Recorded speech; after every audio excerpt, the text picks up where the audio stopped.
Hello दोस्तों, स्वागत है आपका मेरे YouTube channel platform of study पे। फ्रेंड्स, आज हम इस वीडियो में मार्च 2020 के top 50 most important current affairs के क्वेश्चन करेंगे, जो कि आपके आगामी आने वाली सभी परीक्षाओं के लिए बहुत ज़्यादा महत्वपूर्ण है, इंपॉर्टेंट है। तो इस वीडियो को पूरा देखिएगा और इन सवालों को नोट कर लीजिएगा, ठीक है। और जनवरी फरवरी के मैं करंट अफेयर आपको करा चुका हूँ।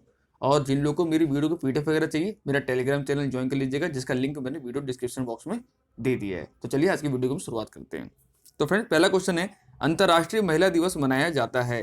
तो फ्रेंड, जो अंतर्राष्ट्रीय महिला दिवस है ये हर साल 8 मार्च को मनाया जाता है। राइट आंसर होगा आपका ऑप्शन नंबर सी। और सबसे पहला जो महिला दिवस है कब मनाया गया था ये, तो सबसे पहला जो महिला दिवस है ये मनाया गया था अमेरिका के न्यूयॉर्क शहर में 1907 में। तो ये भी आपको याद रखना है, ठीक है ना। अगला क्वेश्चन है, हाल ही में प्रकाशित पुस्तक adventure of the dare devil democrat किस पूर्व मुख्यमंत्री से संबंधित है। तो फ्रेंड, ये जो बुक है adventure of the dare devil democrat, बहुत इंपॉर्टेंट सवाल है फ्रेंड, ये क्वेश्चन बहुत आ रहा है एग्जाम में आजकल। तो ये है उड़ीसा के जो मुख्यमंत्री नवीन पटनायक, उनकी नहीं है, उनके जो पिताजी थे बीजू पटनायक, उन्हीं के ऊपर ये कॉमिक्स पे आधारित ये कॉमिक्स बनाई गई है। तो राइट आंसर होगा बीजू पटनायक। और ये बीजू पटनायक के बेटे ही हैं नवीन पटनायक, जो कि वर्तमान में उड़ीसा के कौन है, मुख्यमंत्री हैं, ठीक है ना। अगला क्वेश्चन है, हाल ही में किसे बीएसएफ यानी बॉर्डर सिक्योरिटी फोर्स के महानिदेशक का पदभार सौंपा गया है। तो फ्रेंड, ये जो पदभार सौंपा गया है महानिदेशक का, वो सौंपा गया है किसको, एसएस देशवाल को, ऑप्शन नंबर डी। अगला क्वेश्चन है, विवेक जौहरी हाल ही में किस राज्य के डीजीपी बने। तो फ्रेंड, जो विवेक जौहरी है ये पहले बीएसएफ के यही थे, अध्यक्ष थे, लेकिन अब इनको डीजीपी बना दिया गया। कहाँ का, मध्य प्रदेश का डीजीपी बना दिया गया, ऑप्शन नंबर ए। और अतिरिक्त प्रभार किसको दे दिया बीएसएफ का, वो मैंने बता दिया आपको, एसएस देशवाल को। अगला क्वेश्चन है, मुहिदीन यासीन ने हाल ही में किस देश के प्रधानमंत्री के रूप में शपथ ली है। तो फ्रेंड, जो मुहिदीन यासीन है इन्होंने मलेशिया के प्रधानमंत्री के रूप में शपथ ली है। राइट आंसर होगा ऑप्शन नंबर डी। और मलेशिया की राजधानी क्या है, कुआलालंपुर, ठीक है ना। अगला क्वेश्चन है, देश में प्रथम खेलो इंडिया यूनिवर्सिटी गेम 2020 का आयोजन कहाँ पर किया गया। तो फ्रेंड, ये जो खेलो इंडिया यूनिवर्सिटी गेम 2020 हुआ था, ये हुआ था आपके उड़ीसा के भुवनेश्वर में। राइट आंसर होगा ऑप्शन नंबर सी। अगला क्वेश्चन है, खेलो इंडिया यूनिवर्सिटी गेम्स 2020 में कौन सी यूनिवर्सिटी विजेता रही। तो फ्रेंड, ये फर्स्ट टाइम हुआ था, कहाँ हुआ था, भुवनेश्वर में हुआ था। इसमें जो विजेता टीम रही थी वो थी आपकी पंजाब यूनिवर्सिटी, ऑप्शन नंबर ए, ठीक है ना। अगला क्वेश्चन है, इनमें से किस राज्य सरकार ने IM अल्सो डिजिटल नामक कार्यक्रम शुरू किया। तो फ्रेंड, जो IM अल्सो डिजिटल नामक कार्यक्रम है, डिजिटल को बढ़ावा देने के लिए, स्टूडेंट में अवेयरनेस वगैरह के लिए ये जो कार्यक्रम चलाया गया था, ये चलाया गया था केरल सरकार के द्वारा, ऑप्शन नंबर सी, ठीक है ना। अगला क्वेश्चन है, हाल ही में किस हवाई अड्डे का नाम बदलकर छत्रपति संभाजी महाराज हवाई अड्डा कर दिया गया। ये बहुत इंपॉर्टेंट सवाल है फ्रेंड्स, काफी एग्जाम में आ रही है। तो ये छत्रपति संभाजी महाराज हवाई अड्डा जो नाम रखा गया है वो रखा गया औरंगाबाद हवाई अड्डे का नाम। राइट आंसर होगा ऑप्शन नंबर टी। और ये कहाँ पर है औरंगाबाद एयरपोर्ट, ये आपके है महाराष्ट्र में, ठीक है ना। अगला क्वेश्चन है, हाल ही में भारत के मुख्य सूचना आयुक्त किसे नियुक्त किया गया है। तो फ्रेंड, ये मुख्य सूचना आयुक्त हैं ये बदल गए हैं। अब आंसर आप बिमल जुल्का लगा के मत आ जाइएगा, क्योंकि बिमल जुल्का अब नहीं रहे हैं। 7 नवंबर से जो पदभार इसने संभाल लिया है जिन्होंने, वो है Yashwardhan Kumar Sinha, option number C. तो नए जो हैं वो यही हैं, इनका इसको टिक लगाना, ना कि बिमल जुल्का पर टिक लगा के आ जाना, ठीक है ना। इनकी अपॉइंटमेंट मार्च में ही हुआ था, लेकिन अब चेंज हो गया है, ठीक है ना। अगला क्वेश्चन है, और ये भी आपको याद रखना है, जो ये मुख्य सूचना आयुक्त होते हैं इनकी नियुक्ति राष्ट्रपति के द्वारा की जाती है, ठीक है ना। अगला क्वेश्चन है, चमेली देवी जैन पुरस्कार इनमें से किस क्षेत्र में उत्कृष्ट कार्य के लिए प्रदान किया जाता है। तो फ्रेंड, जो चमेली देवी जैन पुरस्कार है ये हर वर्ष पत्रकारिता यानी जर्नलिज्म की फील्ड में जो अच्छा काम करते हैं उनको ये दिया जाता है। राइट आंसर होगा पत्रकारिता। और इस बार 2 लोगों को मिला है, एक जम्मू कश्मीर की थी आरफा खानम, और एक आपकी असम की थी, असम की एक रिपोर्टर थी, उन्होंने असम की रिपोर्टिंग करी थी, उन्होंने तो जम्मू कश्मीर रिपोर्टिंग करी थी, उनका नाम था आरफा खानम। एक थी आरफा और एक थी आपकी क्या नाम है, असम की थी, उनका नाम मुझे याद नहीं आ रहा मेरे को, लेकिन मुझे इतना कंफर्म है कि वो असम की थी। असम के ऊपर उन्होंने न्यूज़ करी थी, वो मुझे याद नहीं आ रहा। अगर आपको पता हो तो मुझे कमेंट बॉक्स में बता दीजिएगा, ठीक है ना। अगला क्वेश्चन है, राष्ट्रपति रामनाथ कोविंद ने मुख्य न्यायाधीश रंजन गोगोई को राज्यसभा सदस्य मनोनीत किया, वह भारत के कौन से वे मुख्य न्यायाधीश थे। तो फ्रेंड्स, ये क्वेश्चन 2 टाइप से पूछा जा सकता है कि भारत के किस पूर्व न्यायाधीश को राष्ट्रपति रामनाथ कोविंद जी ने राज्यसभा के लिए मनोनीत किया, तो आंसर लगेंगे रंजन गोगोई। आइए पूछ लिया कौन से नंबर के थे ये, तो ये भी बहुत आजकल क्वेश्चन आ जा रहा है कि कौन से नंबर के प्रधानमंत्री हैं, कौन से नंबर राष्ट्रपति हैं, तो आपको नंबर में क्या रखना है। तो जो रंजन गोगोई जी थे ये भूतपूर्व न्यायाधीश थे हमारे, सबको पता है, और ये थे 46वें नंबर के, ऑप्शन नंबर बी। और 47वें नंबर कौन है जो वर्तमान में कौन है, मुझे बताइए कमेंट बॉक्स में। अगला क्वेश्चन है, हाल ही में प्रकाशित पुस्तक इनविंसिबल ए ट्राइब्यूट टू मनोहर पारिकर के लेखक हैं। तो फ्रेंड ये किताब बहुत इंपॉर्टेंट है, एग्जाम में काफी आई है किताब ये। तो इनविंसिबल ए ट्राइब्यूट टू मनोहर पारिकर जो किताब लिखी है, ये लिखी है आपके तरुण विजय ने।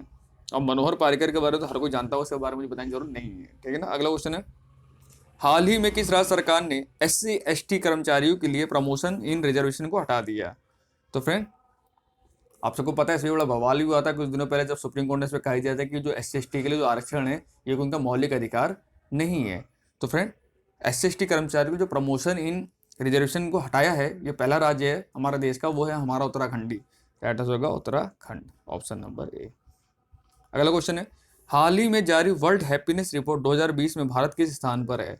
तो फ्रेंड हमारे यहाँ खुशहाली बहुत कमी है, हमारे लोग जो भारतीय लोग होते हैं ना, ये खुश बड़े कम रहते हैं, इनकी जिंदगी में टेंशन बहुत ज़्यादा है। तो इसमें बड़ी खराब रैंक है हम लोग की, समझ लीजिए पूरे विश्व में बड़ी सबसे गंदी रैंक मान लीजिए, बहुत गंदी रैंक है हम लोग की, क्योंकि हम लोग स्ट्रेस बहुत ज़्यादा लेते हैं। अब जैसे युवा लोग हैं, उनको नौकरी की टेंशन है, लगे पड़े हैं बेचारे, जवानी बर्बाद कर रहे हैं, लगे पड़े हैं, ठीक है। और बड़े लोग हैं, अब शादी कल को आपको हो जाएगी, फिर बच्चों को टेंशन हो जाएगी, या फिर बच्चों को पढ़ाना लिखाना, उनकी शादी भी करनी है। हमारे देश टेंशन बहुत ज़्यादा है हमारे देश में, इसलिए हमारे देश खुशहाली बहुत कमी रहती है लोगों के अंदर, ठीक है ना। खुशहाल वही है जो जो एकदम अमीर घराने के लोग हैं ना, वही खुश लगते हैं मेरे को। तो बाकी मिडिल क्लास और जो गरीब लोग हैं, वो तो बेचारे उनकी ज़िंदगी ऐसी कट जाती है टेंशन में ही। आज खेती में ये लगाना है, खेती कटी तो ये लगाना है, जानते ही आप लोग, अब से ज़्यादा डिस्कशन की जरूरत है नहीं। तो ये जो रैंक हमारे आई है बहुत गंदी रैंक है, 144 रैंक हमारी आई है, ऑप्शन नंबर सी। और जो 2019 में थी वो 140 थी। आप सोचिए 4 अंक हम और गिर गए, यानी और दुखी लोग और बढ़ गए हमारे देश में, ये सोचो आप। 2019 में 140 रैंक थी हमारी, लेकिन 2020 में 4 अंक और गिर गया, 144 आ गया हमारी रैंक, ठीक है ना। अगला क्वेश्चन है, वर्ल्ड हैप्पीनेस रिपोर्ट 2020 के अनुसार विश्व का सबसे खुशहाल देश, अभी सबसे खुशहाल देश है, इसकी रैंक नंबर 1 आई है। और ये पिछली बार नंबर 1 पे था और इस बार नंबर 1 पर है, कौन है, ये है फिनलैंड। यानी यहाँ के लोग सबसे ज़्यादा खुशहाल हैं पूरे विश्व में, सबसे ज़्यादा खुशहाल जो लोग हैं ना, वो फिनलैंड के लोग हैं। खुशी है, कोई टेंशन है नहीं लोगों की ज़िंदगी है, मस्त खा पी रहे हैं, एंजॉय कर रहे हैं ज़िंदगी में ये लोग, ठीक है ना। पता नहीं हमारे देश में ये दिन कब आएगा, और शायद आएगा भी नहीं हमारे देश में तो ये दिन। सुर्खियों में रहे सत्यरूप सिद्धांत किससे संबंधित हैं। तो फ्रेंड्स सत्यरूप सिद्धांत के बारे में हर कोई जानता ही होगा, कौन है ये, बहुत ही फेमस पर्वतारोही है ये, ऑप्शन नंबर सी। इन्होंने 7 कॉन्टिनेंट के जो सबसे ऊंचा जो वो है क्या नाम, ज्वालामुखी, उस पर इन्होंने चढ़ाई करके विश्व रिकॉर्ड बना दिया इन्होंने, ठीक है ना। अगला क्वेश्चन है, कोरोना वायरस के संक्रमित मामलों के लिए भारतीय चिकित्सा अनुसंधान परिषद द्वारा गठित टास्क फोर्स द्वारा किस दवा की सिफारिश की गई है। तो फ्रेंड्स ये दवाई बड़ी सुर्खियों में रहती है, मार्च की करंट अफेयर है, आपको पता है उस समय लॉकडाउन लगा था, कोरोना अपने पीक पे चल रहा था, तो उस समय दवा बड़ी उसमें चल रही थी, इस पर अमेरिका ने धमकी भी दी थी हमको। कौन सी दवा थी, अब तो याद आ गया होगा ना आपको, हाइड्रोक्सी क्लोरोक्विन। राइट आंसर होगा आपका ऑप्शन नंबर सी। और पूरे विश्व में सबसे ज़्यादा जो उसका प्रोडक्शन होता है ना, वो हमारे देश में इस दवाई का प्रोडक्शन किया जाता है। और इस दवाई का प्रयोग किस में किया जाता है, मलेरिया के बीमारी में इस दवाई का प्रयोग किया जाता है, ठीक है ना। अगला क्वेश्चन है, हाल ही में प्रकाशित माई एनकाउंटर्स इन पार्लियामेंट पुस्तक के लेखक हैं। तो फ्रेंड ये जो माई एनकाउंटर्स इन पार्लियामेंट पुस्तक है, इसके जो विमोचन किया था, किसने किया था, इसका विमोचन तो किया था हमारे उपराष्ट्रपति एम वेंकैया नायडू जी ने, ठीक है। और इसके जो लेखक हैं वो हैं Bhalchandra Mungekar, option number A. अगला क्वेश्चन है, एबेल पुरस्कार किस क्षेत्र में दिया जाता है। मोस्ट इंपोर्टेंट सवाल फ्रेंड, एबेल पुरस्कार को पहले बता दो किस में दिया जाता है, ये गणित के फील्ड में दिया जाता है, मैथमेटिक्स के फील्ड में। राइट आंसर होगा ऑप्शन नंबर सी। अब समझ लीजिए गणित का इसको नोबेल प्राइज बोला जाता है, ऐसे नोबेल प्राइज मिलता है ना, फिजिक्स में मिलता है, केमिस्ट्री में मिलता है, इकोनॉमिक्स में मिलता है, उसी प्रकार गणित के फील्ड में जो सबसे अच्छे गणित जो मैथमेटिशियन होते हैं उनको ये अवार्ड दिया जाता है। तो ये इसको बोलते हैं एबेल पुरस्कार, ठीक है।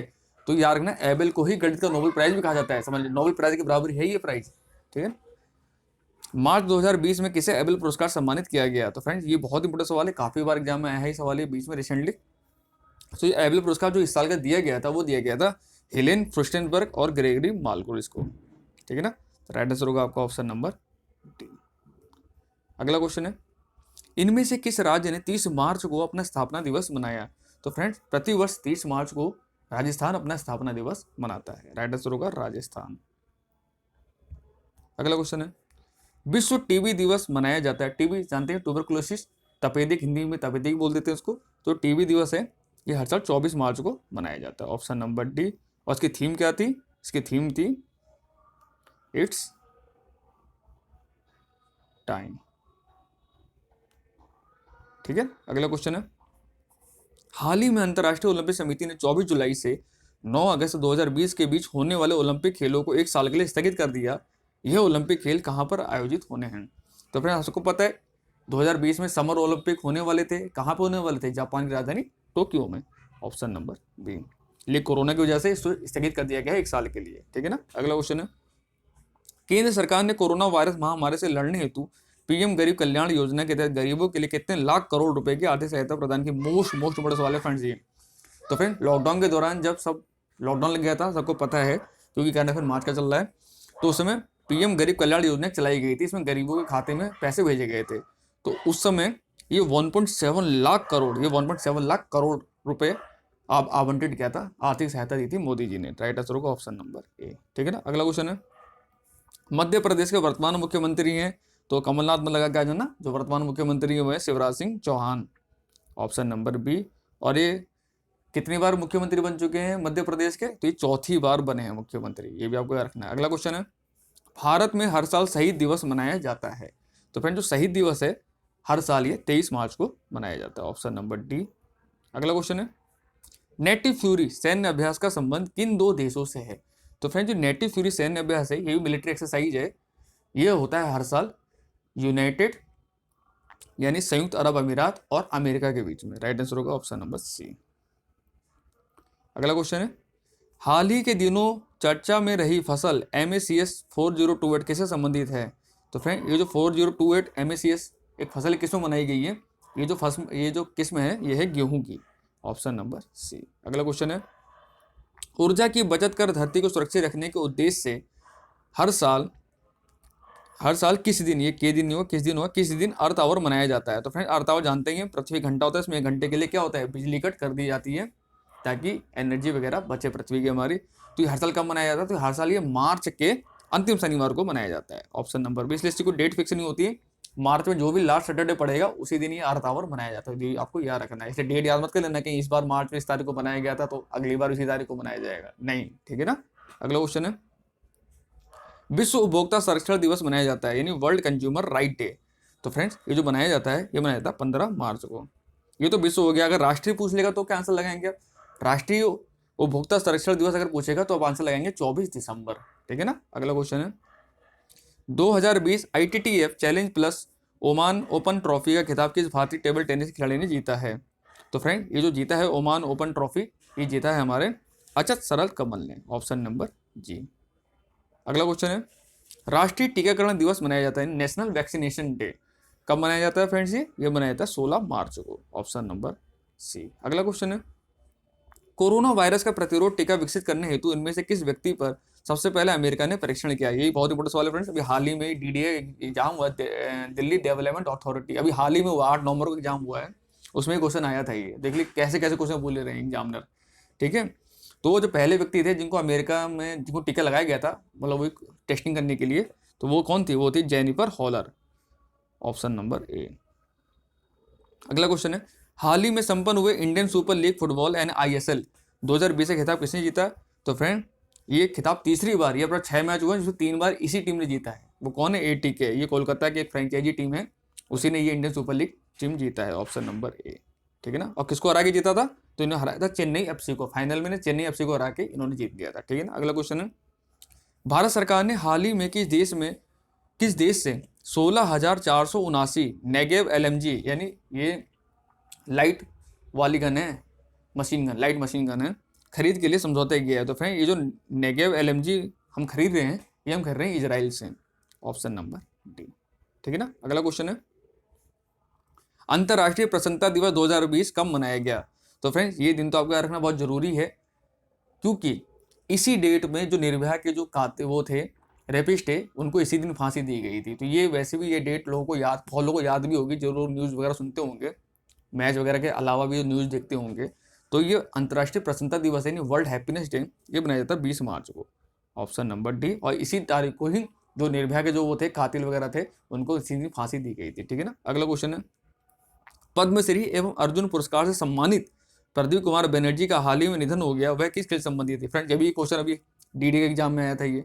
तो प्रदीप कुमार बनर्जी जो हैं इनका संबंध था फुटबॉल से, ऑप्शन नंबर सी। अगला क्वेश्चन है, विश्व जल दिवस 2020 की थीम थी। तो पहले तो ये बताओ विश्व जल दिवस मनाया कब जाता है? तो ये वर्ल्ड वाटर डे है, ये मनाया जाता है 22 मार्च को, ये दिन भी याद रखना है आपको। और 22 मार्च को ही बिहार भी अपना स्थापना दिवस मनाता है, ऐसे भी याद रखिएगा, ठीक है। तो इस बार की जो थीम थी वो थी जल और जलवायु परिवर्तन, ऑप्शन नंबर टी। अगला क्वेश्चन है, 22 मार्च को निम्न में से किस राज्य ने अपनी स्थापना दिवस मनाया? तो मैंने आपको बताया जल दिवस, बिहार दिवस एक ही दिन पे होता है, राइट आंसर होगा आपका Bihar, option number B. ICC T20 women world cup का आयोजन कहाँ किया गया? तो फ्रेंड, जो ICC T20 women world cup था, इसका आयोजन कहाँ पे किया गया था? इसका आयोजन किया गया था ऑस्ट्रेलिया में, ऑप्शन नंबर ए। अगला क्वेश्चन है, हाल ही में बीबीसी ने किस खिलाड़ी को Indian sports women of the year award से सम्मानित किया है? ये क्वेश्चन भी रिसेंटली एसएससी के एग्जाम में आया भी था। तो ये फ्रेंड, जो Indian sports women of the year award दिया गया था बीबीसी के द्वारा, ये दिया गया था पीवी सिंधु को, ऑप्शन नंबर बी, ठीक है ना। अगला क्वेश्चन है, केंद्र सरकार ने 5 राज्य एवं केंद्र शासित प्रदेशों में लोकसभा और विधानसभा क्षेत्र के सीमा निर्धारण हेतु एक परिसीमन आयोग गठित किया है। इस आयोग का गठन सरकार संविधान के किस अनुच्छेद के तहत करती है? ये बहुत इंपॉर्टेंट सवाल है फ्रेंड। तो जो परिसीमन आयोग का जो गठन किया जाता है संविधान के अनुच्छेद 82 के तहत किया जाता है, ऑप्शन नंबर ए, ठीक है ना। अगला क्वेश्चन है, रणजी ट्रॉफी 2019-20 से खिताब हाल ही में किसने जीता? तो फ्रेंड, जो रणजी ट्रॉफी है इसका संबंध क्रिकेट से, बहुत पुरानी ट्रॉफी है हमारे देश में, डोमेस्टिक खेली जाती है इसको, और इसको जीता किसने था? इसको जीता था सौराष्ट्र ने, ऑप्शन नंबर ए। अगला क्वेश्चन है, 19वें एशियाई खेलों का आयोजन 2022 में कहाँ पर किया जाएगा? तो फ्रेंड, जो 9th एशियन गेम्स होंगे 2022 में, ये होंगे आपके चाइना के होंगजो में, राइट आंसर होगा ऑप्शन नंबर ए। अगला क्वेश्चन है, कोरोना वायरस के दौरान चर्चा में चल रही पीपी किट का पूरा नाम क्या है? ये पीपी किट का भी, ये अभी जो आप माइनिंग का पेपर हुआ था उसमें पूछा हुआ था पीपी की फुल फॉर्म क्या होती है। तो फ्रेंड, इसकी जो फुल फॉर्म होती है वो होती है personal protective equipment, option number ए, ठीक है। तो इसको याद रखना, ये क्वेश्चन पूछ लिया जाता है बेसिक रूप से, और ये क्या बोलते हैं, जो HM वो ऑपरेटर का पेपर उसमें भी पूछा जा सकता है क्वेश्चन, पीपी वाला, ठीक है ना। अगला क्वेश्चन है, 500 T20 क्रिकेट मैच खेलने वाला विश्व का पहले क्रिकेटर बना। तो फ्रेंड, 500 T20 मैच खेलने जो विश्व के पहले खिलाड़ी बने हैं वो है वेस्ट इंडीज से, कौन? वो मुंबई इंडियन के लिए IPL में खेलते भी हैं, क्या नाम है? किरण पोलार्ड, ऑप्शन नंबर ए।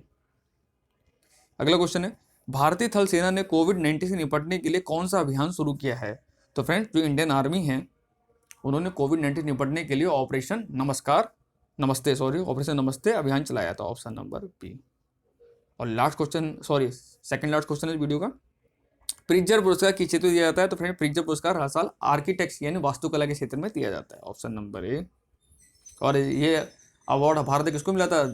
10वीं पूरे एक दशक के बाद मिला था हमारे भारत में ये अवार्ड, किसको मिला था? बालकृष्ण दोषी को, जो उड़ीसा के सैंड वाले ना, जो मिट्टी के वो बनाते हैं, इमेज अगर आपने देखा भी होगा शायद, बालकृष्ण दोषी उनका नाम है, उनको अवार्ड मिल चुका है 2019 में। अगला क्वेश्चन है, लास्ट क्वेश्चन इस वीडियो का, आईसीसी T20 महिला विश्व कप का विजेता कौन रहा? तो फ्रेंड, ये क्वेश्चन मैं आपको एक बार करा भी चुका हूँ, ये आपके लिए होमवर्क क्वेश्चन है, आप कमेंट बॉक्स में इसका आंसर मुझे बताएगा, देखो आपको पिछला याद है कि नहीं है, ठीक है ना। थैंक यू, आज की वीडियो में इतने ही सवाल थे, कल आपसे फिर मिलते हैं। और जिन लोगों को मेरा PDF वगैरह चाहिए है वीडियो का, तो ज्वाइन मी ऑन टेलीग्राम, ठीक है ना। Thank you.